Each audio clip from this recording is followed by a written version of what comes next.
And my hope is that the President-elect coming in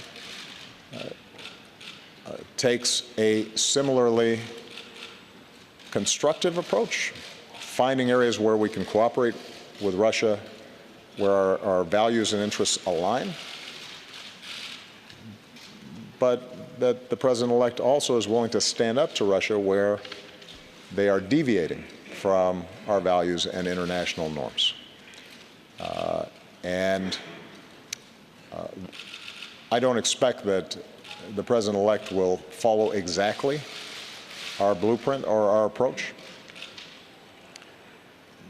but my hope is that he does not simply take a real-politik approach and suggest that, if we just cut some deals with Russia, even if it hurts people, or even if it violates international norms, or even if it leaves smaller countries vulnerable, or creates long-term problems in regions like Syria, that we just do whatever is convenient at the time.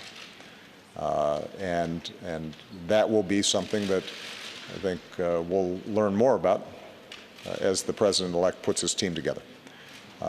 I am encouraged by the President-elect's insistence that NATO is a commitment that does not change, and his full commitment to NATO as the foundation for our international security, I think, is very important. And finally, in terms of my conversations with President Putin, these are conversations that took place before the election. As I indicated, there has been very clear proof that they have engaged in cyber attacks. This isn't new. It's not unique to Russia.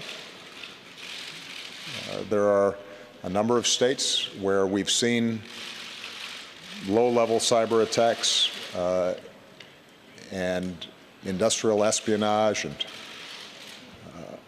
other behavior that we think should be out of bounds. And I delivered a clear and forceful message that although we recognize Russia's intelligence gathering will sometimes take place even if we don't like it, there's a difference between that and them either meddling with elections or going after private organizations or commercial entities, and that we're monitoring it carefully, and we will respond appropriately if and when we see this happening. I do think that this whole area of cyber is something that, at an international level, we have to work on and develop frameworks and international norms so that we don't see a cyber arms race.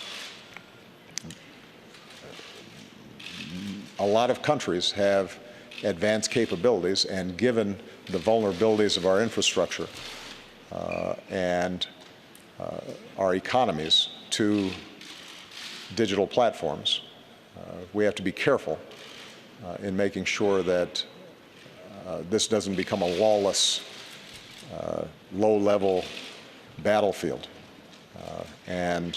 We've started trying to put together some principles that were adopted in the G20, the G7, and at the UN levels, but a lot more work remains to be done on that front.